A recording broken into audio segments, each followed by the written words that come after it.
Selamat pagi pemirsa, apa kabar Anda hari ini? Bersama saya Puji Lestari, inilah kabar Indonesia.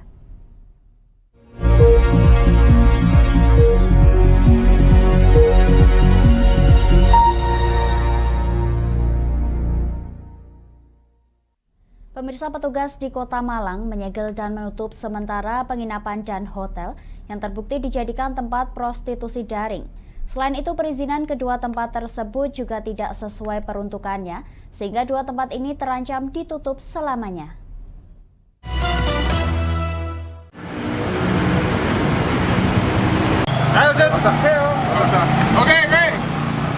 Dua buah tempat penginapan di Kelurahan Lowokwaru, Kota Malang, Jawa Timur ditutup sementara sejak Minggu 21 Mei oleh petugas gabungan di bawah Komando Satpol PP Kota Malang.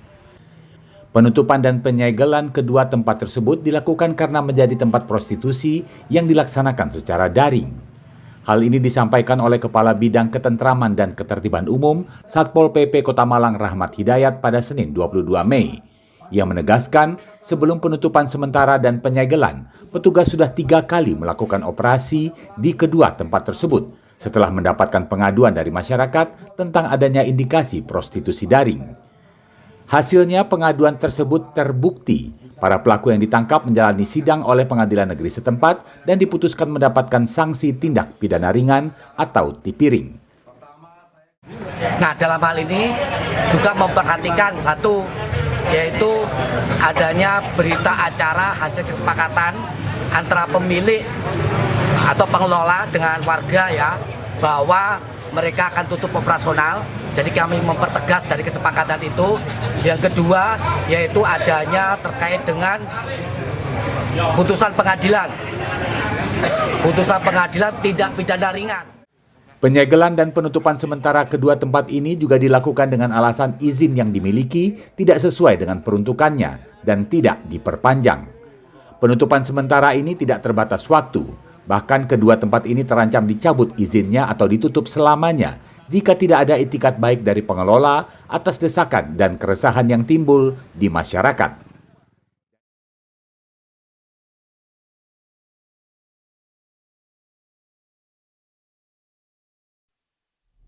Pemirsa, Polda Metro Jaya telah menetapkan 2 orang tersangka penipuan tiket konser Coldplay. Modus penipuan tersebut dilakukan tersangka dengan membuka jasa pembelian tiket konser Coldplay melalui Twitter. Tetapi setelah pelanggan mentransfer sejumlah uang yang disepakati, pelaku memutuskan kontak dengan pelanggan yang bersangkutan.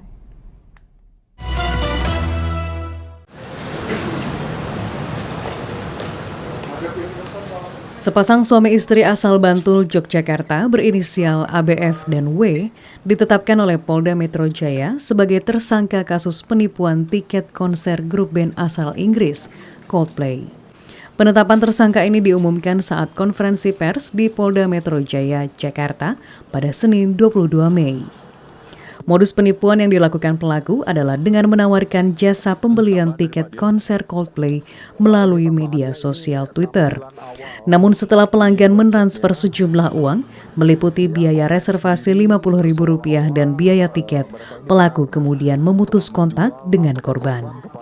Direktur Reserse Kriminal Khusus Polda Metro Jaya, Kombes Pol Aulian Syahlubis mengatakan, untuk memuluskan kejahatannya pelaku membuat testimoni palsu agar tampak meyakinkan dan transaksi dilakukan dengan nomor rekening orang lain untuk menyembunyikan identitas pelaku. Di dalam Twitter ini juga mereka menyampaikan bahwa seolah-olah website ini telah menjual berbagai tiket konser sebelumnya dan berhasil.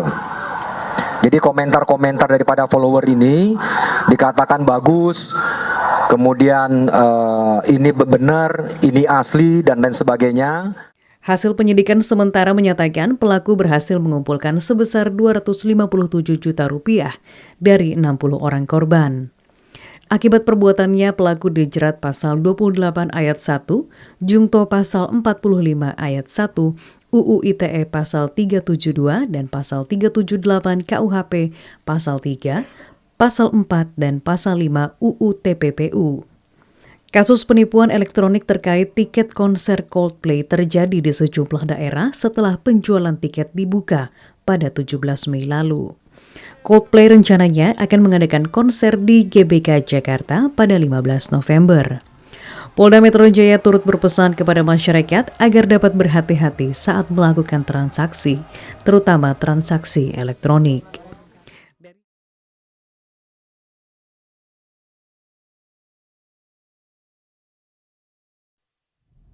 Pemirsa, Polrestabes Semarang menetapkan 1 orang tersangka terkait kasus kematian anak pejabat Gubernur Papua Pegunungan Nikolaus Kondomo pada Kamis 18 Mei 2023 lalu. Dari hasil pemeriksaan forensik, korban meninggal dunia akibat gagal nafas dan keracunan. Pukul 15.30. Polrestabes Semarang menetapkan 1 orang tersangka berinisial AN warga Penggaron Kidul Kota Semarang terkait kasus dugaan tewasnya remaja putri berinisial ABK yang merupakan anak penjabat Gubernur Papua Pegunungan Nikolaus Kondomo. Kapolrestabes Semarang Kombes Polisi Irwan Anwar dalam gelar kasus di Mapolrestabes Semarang pada Senin 22 Mei menjelaskan tersangka dan korban berkenalan di media sosial pada awal Mei 2023. Tersangka AN yang masih berstatus sebagai mahasiswa di salah satu universitas swasta di kota Semarang ini mengajak korban untuk minum minuman beralkohol pada 18 Mei lalu. Menurut Irwan Anwar, berdasarkan hasil laboratorium forensik, korban ABK meninggal dunia akibat gagal nafas dan keracunan. Dari hasil keterangan lisan yang disampaikan oleh tim forensik bahwa korban diduga meninggal karena afeksia atau gagal nafas, mati lemas, dan diduga mengalami keracunan. Oleh karena itu, terkait dengan poin ketiga tadi, keracunan, ini sedang dilakukan pemeriksaan lanjutan. Ada 3 item, yakni pemeriksaan mikrobiologi, kemudian patologi anatomi, dan toksiologi. Atas kasus ini tersangka AN dijerat dengan Undang-Undang Nomor 35 Tahun 2014 tentang Perlindungan Anak dan Pasal 338 KUHP tentang pembunuhan dengan ancaman pidana maksimal 15 tahun penjara.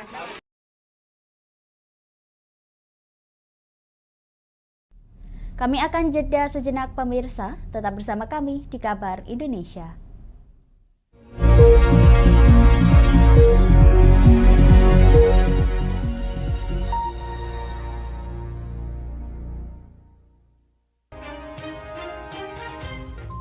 Inilah ketiga anggota komplotan pencuri spesialis pecah kaca mobil setelah melakukan penggelapan 20 sepeda motor dan 2 unit mobil dengan modus retal. Merangkum semua peristiwa sebagai berita yang penuh fakta. Bersama Puji Lestari, saksikan Jateng hari ini setiap Senin hingga Sabtu jam 4 sore hanya di Lingkar TV.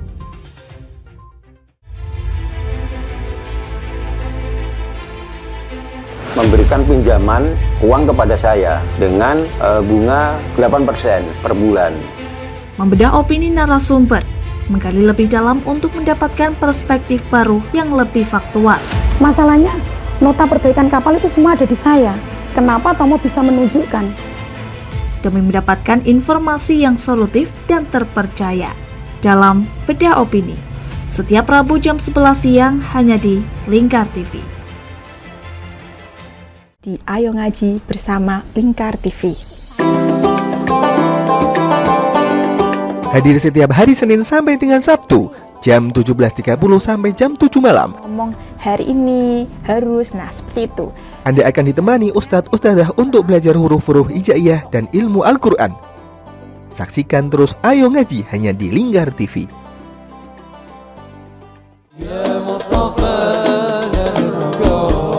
Sirami rohani dengan majelis-majelis penyejuk hati, sajian tayangan hiburan dengan lagu-lagu Islami dan dakwah.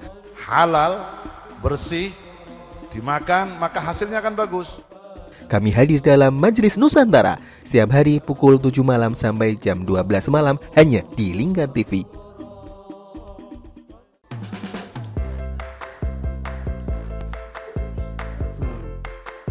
Petualangan yang menarik sang pencinta kuliner mantul, tetap mantap rasanya pemirsa. Menikmati setiap makanan yang lezat dan mantap saat dihidangkan. Semua hadir di Wayang Kulineran setiap hari Minggu jam 11 siang hanya di Lingkar TV.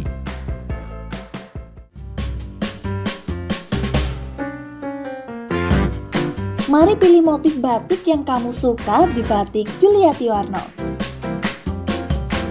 Memproduksi dan menjual batik tulis bakaran khas Pati dengan kualitas yang sangat istimewa.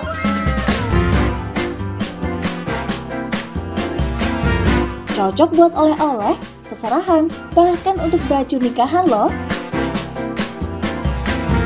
Menyediakan berbagai motif mulai dari batik klasik sampai batik modern.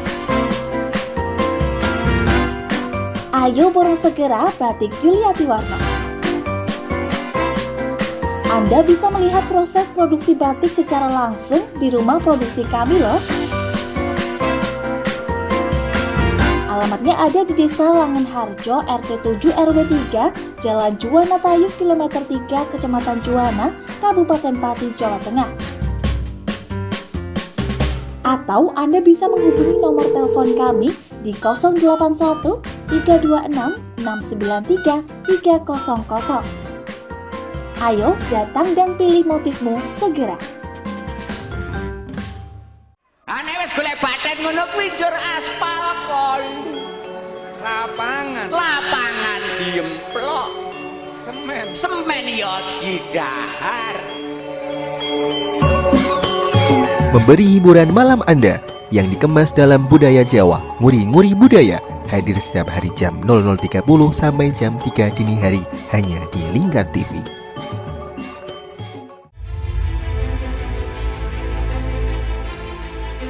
Memberikan pinjaman uang kepada saya dengan bunga 8% per bulan. Membedah opini narasumber, menggali lebih dalam untuk mendapatkan perspektif baru yang lebih faktual. Masalahnya, nota perbaikan kapal itu semua ada di saya. Kenapa Tomo bisa menunjukkan? Demi mendapatkan informasi yang solutif dan terpercaya dalam Bedah Opini. Setiap Rabu jam 11 siang hanya di Lingkar TV.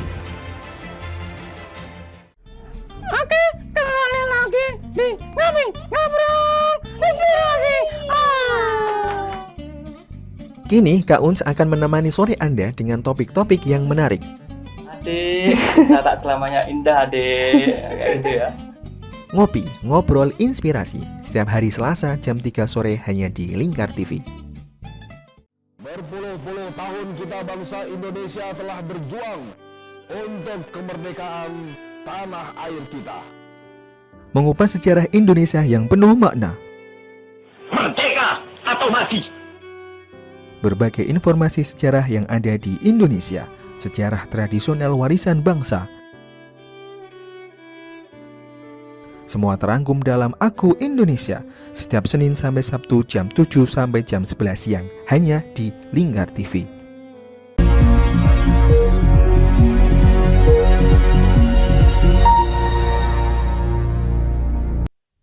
Anda masih menyaksikan Kabar Indonesia pemirsa. Kepolisian Sektor Palu Barat Polresta Palu mengamankan 3 orang pelaku begal dan pencurian sepeda motor di wilayah Kota Palu. Dari hasil keterangan pelaku, telah menjalankan aksi di puluhan lokasi.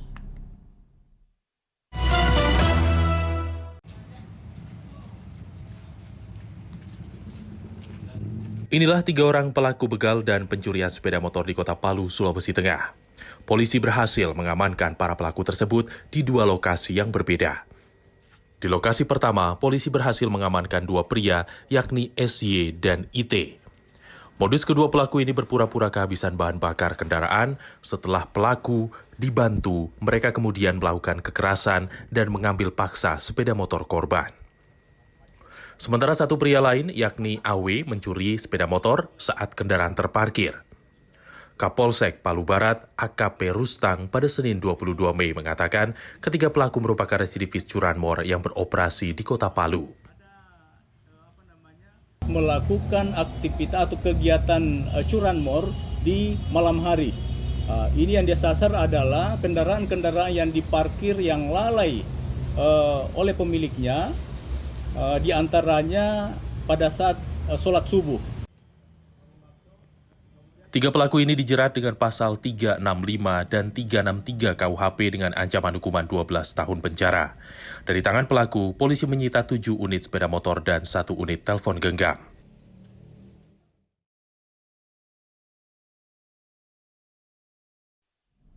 Pemirsa, setelah memeriksa selama sekitar 4 jam, Kejaksaan Negeri Lok Sumawe Aceh menetapkan mantan Wali Kota Lok Sumawe Suwadi Yahya sebagai tersangka kasus korupsi PT Rumah Sakit Arun Lok Sumawe, di mana kerugian negara dalam kasus tersebut diperkirakan mencapai 44,9 miliar rupiah.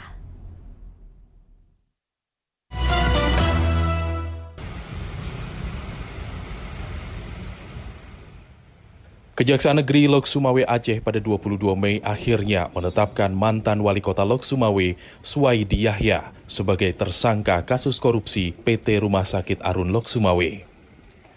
Setelah sejak pukul 10 hingga 14 waktu Indonesia bagian Barat, dia menjalani pemeriksaan terkait kasus yang diduga menimbulkan kerugian negara hingga mencapai 44,9 miliar rupiah tersebut. Penetapan itu membuat Suwaidi langsung ditahan oleh petugas menuju ke Lembaga Pemasyarakatan Kelas 2B Loksikon, di mana dia telah 3 kali mendapat panggilan. Namun, pada pemanggilan kedua tidak hadir tanpa adanya konfirmasi. Saat pemeriksaan ketiga berdasarkan alat bukti dan saksi yang telah diperiksa penyidik, Suwaidi Yahya yang menjadi saksi yang mengetahui kasus tersebut ditingkatkan statusnya. Setelah sebelumnya, pelaku H diringkus ke jari. Kedua, untuk pelancaran proses penyidikan tanpa gangguan, pandang perlu untuk melakukan penahanan. Ketiga, kita tidak ingin ada kemungkinan kesulitan-kesulitan. Kami berharap penegakan hukum yang dilakukan itu dilakukan secara transparan, ya, secara adil, ya, sehingga masyarakat juga tahu itu terkait dengan proses-proses yang dilakukan ini yang luar biasa. Kejari Lok Sumawe menyatakan akan terus mengumpulkan barang bukti dan berkomitmen agar proses hukum dilakukan hingga selesai, serta berpesan kepada mereka yang merasa telah menerima hasil dari kasus korupsi Rumah Sakit PT Arun Lok Sumawe untuk segera mengembalikan kepada penyidik sebelum disita secara paksa. Kami akan jeda sejenak pemirsa, tetap bersama kami di Kabar Indonesia.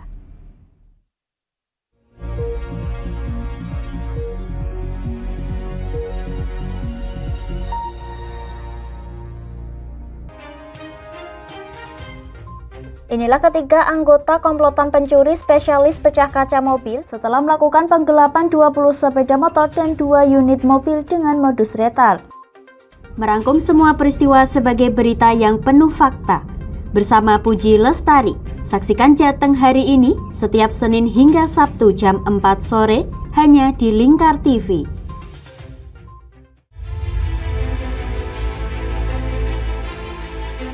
Memberikan pinjaman uang kepada saya dengan bunga 8% per bulan. Membedah opini narasumber, menggali lebih dalam untuk mendapatkan perspektif baru yang lebih faktual. Masalahnya, nota perbaikan kapal itu semua ada di saya. Kenapa Tomo bisa menunjukkan? Demi mendapatkan informasi yang solutif dan terpercaya. Dalam Bedah Opini, setiap Rabu jam 11 siang hanya di Lingkar TV. Di Ayo Ngaji bersama Lingkar TV. Hadir setiap hari Senin sampai dengan Sabtu, jam 17.30 sampai jam 7 malam. Ngomong hari ini harus, nah seperti itu.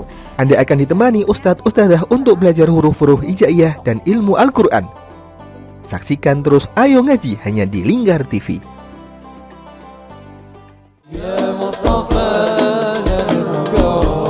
Sirami rohani dengan majelis-majelis penyejuk hati, sajian tayangan hiburan dengan lagu-lagu Islami dan dakwah.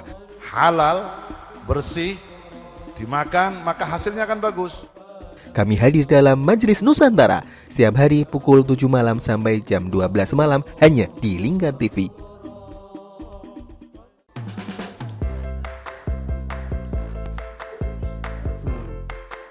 Petualangan yang menarik sang pencinta kuliner. Mantul, tetap mantap rasanya pemirsa. Menikmati setiap makanan yang lezat dan mantap saat dihidangkan. Semua hadir di Wayang Kulineran setiap hari Minggu jam 11 siang hanya di Lingkar TV.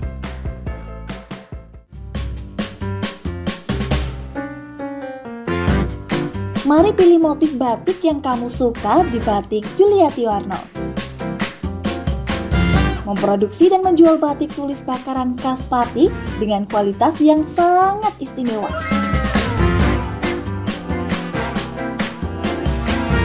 Cocok buat oleh-oleh, seserahan, bahkan untuk baju nikahan loh. Menyediakan berbagai motif mulai dari batik klasik sampai batik modern. Ayo borong segera Batik Yuliati Warno. Anda bisa melihat proses produksi batik secara langsung di rumah produksi kami loh. Alamatnya ada di Desa Langenharjo, RT 7 RW 3, Jalan Juwana Tayub, Kilometer 3, Kecamatan Juwana, Kabupaten Pati, Jawa Tengah. Atau Anda bisa menghubungi nomor telepon kami di 081 326 693 300. Ayo datang dan pilih motifmu segera. Ane wis golek baten ngono kuwi njur aspal kon. Lapangan diemplok. Semen ya didahar.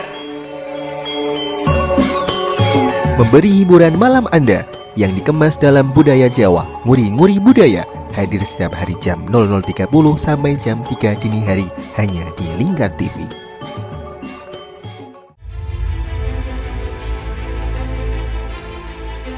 Memberikan pinjaman uang kepada saya dengan bunga 8% per bulan.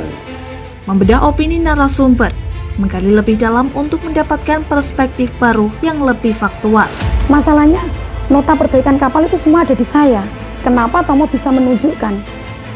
Demi mendapatkan informasi yang solutif dan terpercaya dalam Bedah Opini. Setiap Rabu jam 11 siang hanya di Lingkar TV. Oke, kembali lagi di Ngobrol Inspirasi. Kini Kak Uns akan menemani sore Anda dengan topik-topik yang menarik. Adik, kita tak selamanya indah, adik. Kayak gitu ya. Ngopi, ngobrol inspirasi setiap hari Selasa jam 3 sore hanya di Lingkar TV. Berpuluh-puluh tahun kita bangsa Indonesia telah berjuang untuk kemerdekaan tanah air kita. Mengupas sejarah Indonesia yang penuh makna. Merdeka atau mati. Berbagai informasi sejarah yang ada di Indonesia, sejarah tradisional warisan bangsa. Semua terangkum dalam Aku Indonesia setiap Senin sampai Sabtu jam 7 sampai jam 11 siang hanya di Lingkar TV.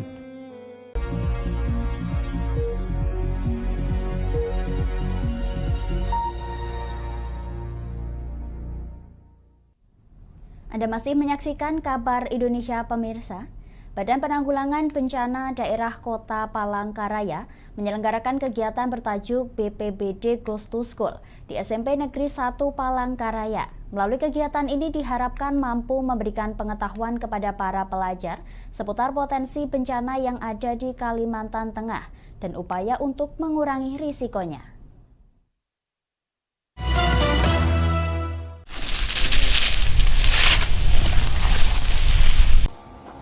Kebakaran hutan dan lahan serta tanah longsor merupakan bencana yang masih kerap mengancam Kalimantan Tengah. Untuk itu, Badan Penanggulangan Bencana Daerah Kota Palangkaraya terus berupaya menyosialisasikan upaya kesiapsiagaan, pencegahan, penanganan, dan resiko bencana tersebut terhadap berbagai pihak, termasuk kalangan pelajar. Seperti yang dilakukan di SMP Negeri 1 Palangkaraya pada 22 Mei, melalui kegiatan BPBD Goes to School, di mana petugas menggelar edukasi dini dan sosialisasi pencegahan bencana kepada pelajar, dengan fokus pada pencegahan genangan air dan karhutla. Selain juga memberikan imbauan tentang pentingnya menjaga kesehatan atas pengaruh dan dampak musim kemarau, tentunya dengan bahasa yang mudah dimengerti remaja. Di mana untuk memotivasi peserta yang hadir, setiap pelajar yang bertanya akan mendapatkan bingkisan dari BPBD Palangkaraya.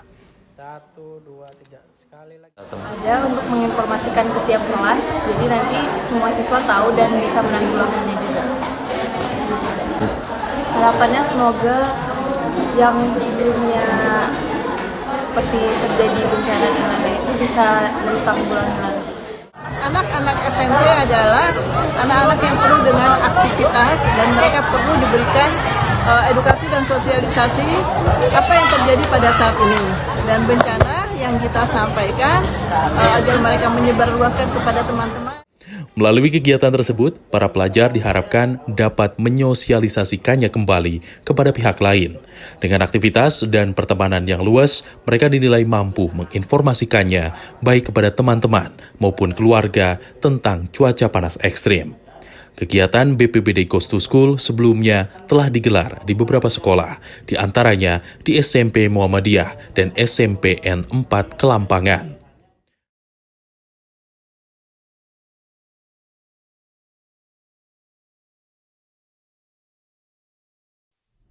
Pemirsa, pemerintah Kabupaten Ngawi memberikan penghargaan berupa uang pembinaan sebesar Rp25 juta kepada Irfan Jauhari. Irfan merupakan anggota Timnas Indonesia sepak bola untuk usia 22 tahun ke bawah asal Ngawi yang memperoleh medali emas dari cabang olahraga sepak bola dalam SEA Games di Kamboja beberapa waktu lalu.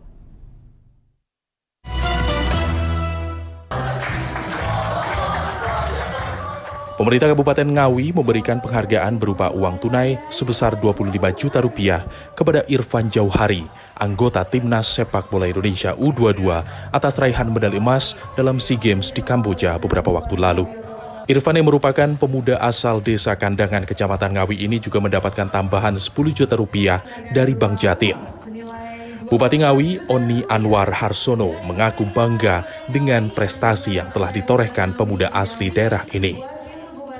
Dari kami di pemerintah daerah Kabupaten Ngawi, semoga berkenan dan bisa menambah semangat Mas Irfan Jauhari ke depan bisa berkarir lebih baik lagi.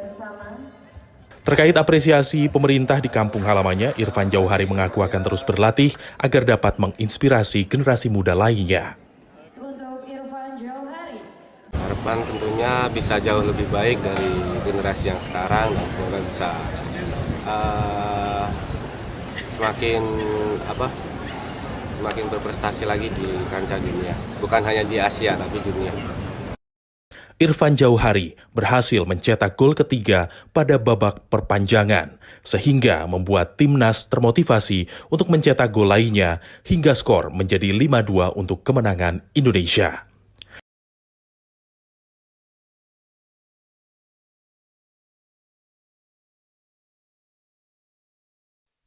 Demikian kabar Indonesia pemirsa. Nantikan kabar Indonesia selanjutnya hanya di Lingkar TV. Saya Puji Lestari pamit dari hadapan Anda. Selamat melanjutkan aktivitas Anda. Selamat pagi dan sampai jumpa.